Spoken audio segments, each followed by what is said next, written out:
E aí, pessoal, tudo bem com vocês? Bom, antes de partirmos realmente para o terceiro kit, eu falei para vocês que a gente ia começar hoje, né, trabalhar com ele, e de fato vamos, mas antes eu gostaria de fazer um vídeo à parte para corrigir a atividade que eu deixei semana passada no Google Forms, referente a uma revisão do kit 2, não é?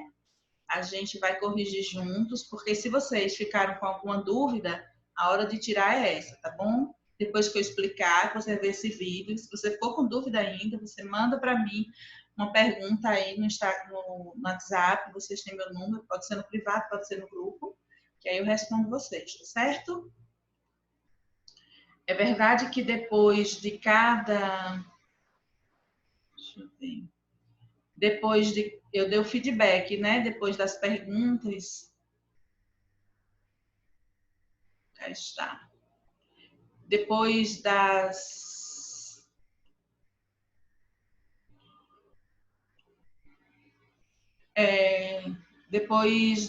correção, aqui no Google Forms mesmo, eu passei para vocês um feedback daquelas questões que eu achei que vocês podiam ficar em dúvida, não é? Mas se ainda assim tiver dúvida, pode me perguntar no WhatsApp que eu respondo a vocês, tá certo?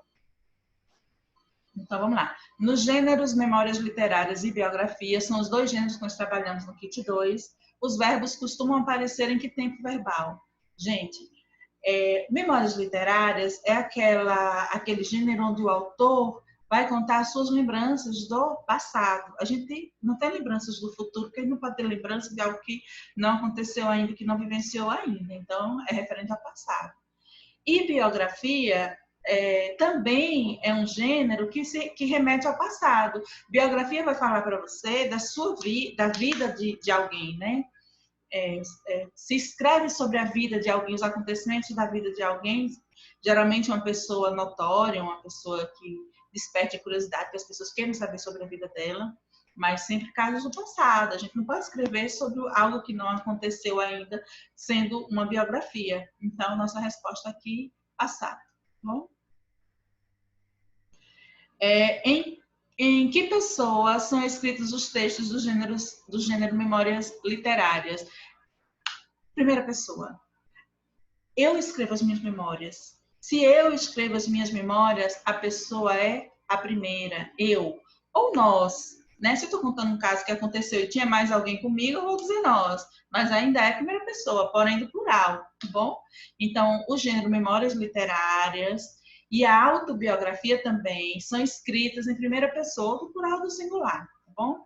Agora, a biografia, não. A biografia ela é escrita em segunda pessoa, porque você vai estar contando a história de outra pessoa, não é? A autobiografia é a sua história e a biografia é a história de outra pessoa. Nessa terceira questão aqui, a gente vai conversar, inclusive, sobre isso. Qual a diferença entre biografia e autobiografia? Resposta aqui, ó. Na biografia, o narrador é personagem, né?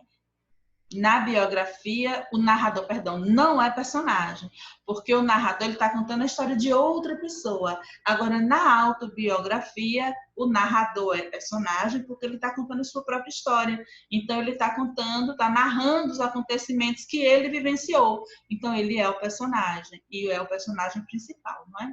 Então, nossa resposta é essa daqui.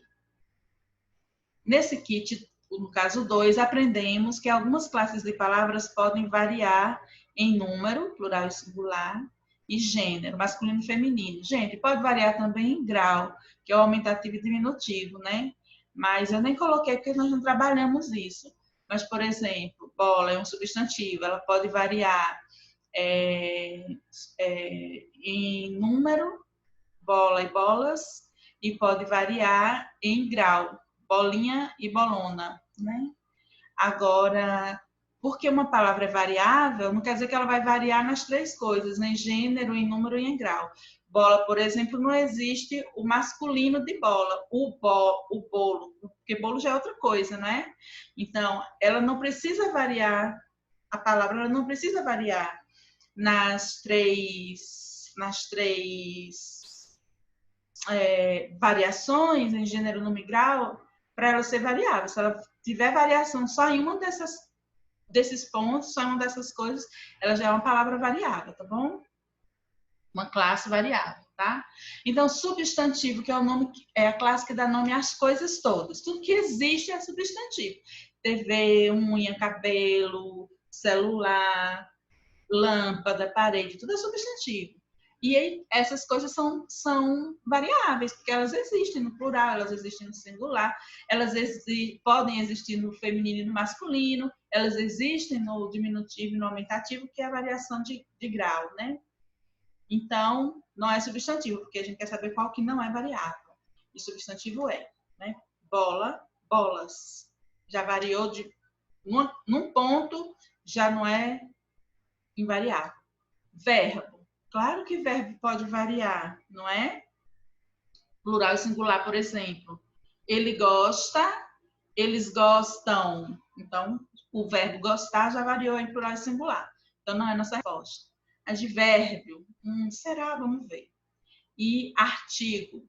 Artigo é aquela palavra que acompanha o substantivo. Então, se o substantivo está no feminino, o artigo tem que ser feminino. Se o substantivo está no masculino, então o artigo tem que ser masculino. Substantivo masculino, artigo masculino. Substantivo feminino, artigo feminino, porque a função do artigo é justamente acompanhar o substantivo. Então, se eu digo bola, se eu tenho o substantivo bola, o artigo vai ser a. Se eu tenho o substantivo bolas, o artigo vai ser as, para acompanhar bolas. Então, variou, não é? Então, a nossa resposta aí é advérbio. Por quê? Advérbio não muda? Não, não muda não.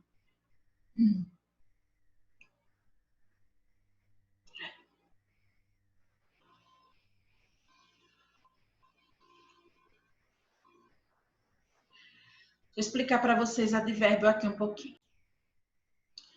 Advérbio, vamos lá. Porque dessas classes gramaticais, acho que advérbio é a que a gente menos conversou. Uma palavra é advérbio quando ela indica as circunstâncias em que algo aconteceu, tá? É um advérbio. Então, por exemplo, a palavra talvez. Talvez é um advérbio, tá? Certamente, certamente é um advérbio. Meio, né, um pouco, é um advérbio. Então, veja assim, certamente ela chegou cedo. Se eu for botar essa frase no plural, a palavra certamente não vai para o plural, vai ficar assim, certamente elas chegaram cedo. A frase toda muda, mas a certamente continua, sabe? Talvez ela chegue cedo. Vai, para estar sem criatividade para inventar a frase. Talvez ela chegue cedo. Aí agora eu vou colocar essa frase no masculino. Talvez ele chegue cedo. Eu mudei a frase, eu mudei o substantivo, mas a palavra talvez continuou sem mudar. Então, não variou. Né? Por exemplo, aqui as pessoas costumam errar muito a palavra meio quando significa um pouco, né? Não metade, tá? Quando significa um pouco. Porque quando significa metade? Vamos explicar primeiro quando significa um pouco. Meio significando um pouco é um advérbio, então não vai mudar. Quando eu digo assim, Renato está meio triste. Renato está um pouco triste, não é? Aí tá tudo certo, você não erra isso. Mas se eu mudar Renato para Renata, às vezes as pessoas erram e dizem assim: Renata está meia triste. E meia, no sentido de um pouco, não existe. Meia só vai ser ou a meia que a gente põe no pé para calçar o sapato, ou a meia indicando a metade, a meia laranja. Meia laranja está estragada, quer dizer que a metade da laranja está estragada, entende? Então, você só vai usar meia se pode colocar no pé ou se estiver indicando a metade de alguma coisa no feminino, né? Porque se você for falar do limão, vai ser meio limão. Então, percebe que quando você está falando de metade, ela varia, ela não vai ser invariável, porque ela não vai ser advérbio. Meia laranja está estragada. Meia. Meio limão está estragado. Meio variou. Se variou, não é advérbio. Agora, quando eu digo assim, Renato está meio triste, um pouco, né? Renata está meio triste, um pouco. Então, quando a palavra meio significa um pouco, não importa se a frase está no feminino, no masculino, no singular ou no plural, ela não muda, ela vai ser sempre meio. Por exemplo, as meninas estão meio tristes. Olha, com certeza, com certeza. As meninas estão meias tristes. Não, meias tristes é a meia que está no pé e está triste porque rasgou. Tá bom? Então, quando significa a palavra meio, você quer dizer um pouco, e você vai usar meio, não importa se a frase esteja no feminino, no masculino, no plural, no singular, você sempre vai escrever lá meio. Claro que se você puder, tiver na dúvida, você bota a palavra um pouco, né? Porque aí você não vai errar. Mas se você quiser escrever bacana, você vai colocar lá sempre meio, tá bom? Vamos voltar para a atividade, que eu não quero que esse vídeo chegue nem 10 minutos. Vamos ver se eu consigo isso. Então, advérbios, não é? Na frase, a honestidade é essencial nas relações humanas. Podemos classificar a palavra honestidade como? Gente, eu falei assim para você, tudo que existe, as coisas que existem, a gente vai dizer que são substantivos. Substantivo é a classe que dá nome às coisas que existem. Honestidade é uma coisa que existe. É diferente, algumas pessoas colocaram adjetivo, é diferente. A honestidade é algo que existe. É diferente do adjetivo honesto. Honesto é a característica de alguém, né? É a qualidade de alguém, entende? Então, se eu tivesse dito assim, fulano é honesto, honesto seria um adjetivo. Mas eu estou dizendo que a honestidade é algo, é como se ela fosse uma personificação, tá? Então, a honestidade é um substantivo. Leia com atenção a frase. Dom Casmurra é um romance maravilhoso. Nesse contexto, a que classe de palavras pertence a palavra maravilhoso? Maravilhoso aqui é uma característica, é uma qualidade do romance, do livro Dom Casmurro. Então, ele é um adjetivo. Tá bom? Disseram-me que hoje será um dia inesquecível. Os verbos dessa frase são: olha, disseram-me que hoje será. Já sei que será tá beleza, tá nas duas questões, né? Então, beleza. Agora me resta saber se só disseram ou disseram-me. Gente, esse me, ele é um pronome oblíquo. Lembra que nós estudamos no ano passado? Quem foi meu aluno ano passado? A gente estudou no sexto ano. Me, comigo. Se, consigo. Esse me é aquele me lá dos pronomes. Disseram-me, levaram-me, contaram-me, tá? Então, esse me, ele é um pronome. Ele está agarradinho ali no verbo, mas ele não se transforma em verbo porque está junto com o verbo através do if, está ligado ao verbo através do if. De jeito nenhum. Ele continua sendo um pronome, tá bom? Então, o verbo aqui vai ser só disseram. Então, disseram e será é a nossa resposta, tá beleza? Está acabando. De acordo com a concordância verbal e nominal, qual das frases está escrita corretamente? Aqui muita gente errou, viu, gente? Então, preste atenção. As árvores estão desaparecendo cada dia mais. A maioria está sendo queimada. As árvores estão desaparecendo cada dia mais. A maioria estão sendo queimadas. Aí, muita gente colocou essa segunda opção e a resposta seria a primeira mesmo. Por quê, Pro? Porque essa palavra aqui, ó, maioria, eita, que não vai dar não. Oh, gente, queria destacar aqui só a maioria. Essa palavra aqui, a maioria, ela reduz o termo às árvores, sabe? Então, a maioria está no singular. Então, o complemento tem que ser no singular, tá bom? Aí fica assim, as árvores estão desaparecendo cada dia mais.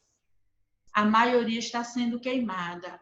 Aí, se eu te perguntar, olhando para essa frase assim, quem está sendo queimada? A resposta é a maioria das árvores. Bom, então, a gente tem que concordar o complemento da frase, o verbo, com esse termo maioria que está singularizando o termo as árvores. Agora, se eu tivesse dito assim, ó, preste bem atenção nisso. As árvores estão desaparecendo cada dia mais. A maioria delas. Aí você poderia botar ou está sendo queimada, como é a resposta, ou estão sendo queimadas. Porque o verbo estar poderia concordar com a maioria, a palavra maioria, como está aí na letra A. Isso eu estou dizendo se tivesse colocado a maioria delas. Tá? Ou poderia concordar com a palavra delas. Se eu tivesse colocado delas, aí você poderia usar ou está ou estão. Se eu tivesse colocado a maioria... Tem outro exemplo aqui, eu acho que eu botei assim. Vamos ver. A maioria... deixa eu marcar isso. As árvores estão sendo... A cada dia a maioria está sendo. E não vai na resposta? Ah, já respondi. Perdão. Pronto, aqui, por exemplo, a maioria das crianças são brincalhonas. Eu não botei aqui. E a maioria são brincalhonas. Bom, aqui a maioria das crianças são brincalhonas. Eu poderia colocar aqui a resposta. A maioria das crianças são brincalhonas, porque esse são vai concordar com as crianças. Ou poderia colocar brincalhona, para concordar com a palavra, o termo a maioria. Então, poderia ser a maioria das crianças são brincalhonas ou a maioria das crianças é brincalhonas.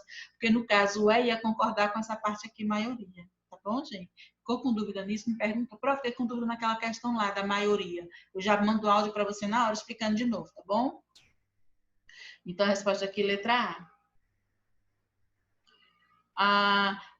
Aqui é a última, né? Leia com atenção ainda sobre concordância nominal e verbal. Vamos lá. Marta e Antônio gostaram da sua apresentação. Tá legal. Não tem erro não nessa frase. Beleza, tá certo. Gostaram da sua apresentação, Marta e Antônio.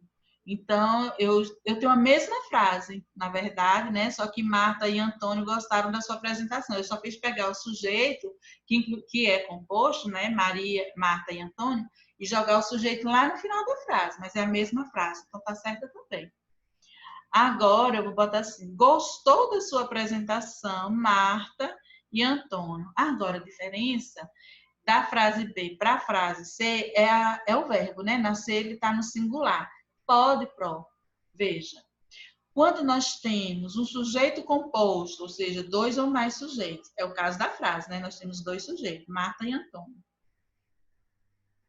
O verbo, e esse sujeito tiver depois do verbo, tá? É o que acontece na frase B, porque o sujeito aqui, ó, composto Marta e Antônio, está depois do verbo gostar. Então, se aplica essa regra que eu vou falar agora, se aplica à questão B e se aplica à questão C, porque na questão C, Marta e Antônio também está no final da frase, né? Então, gostou da apresentação, Marta e Antônio. Então, quando o sujeito é composto e está depois do verbo, esse verbo ele pode ir tanto para o plural, concordando com os dois sujeitos ao mesmo tempo, como na frase B, ou pode ficar no singular, concordando só com o sujeito que está mais perto dele. Então, é o que aconteceu na frase C. Gostou da sua apresentação, Marta e Antônio. Quer dizer, Marta gostou da sua apresentação e Antônio gostou da sua apresentação.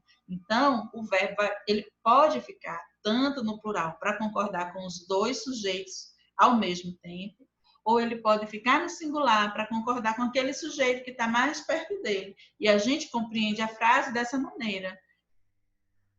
Gostou da sua apresentação, Marta, e gostou da sua apresentação, Antônio. Bom, então todas as questões aqui estão corretas. Tá? Onde é que a gente vai enviar?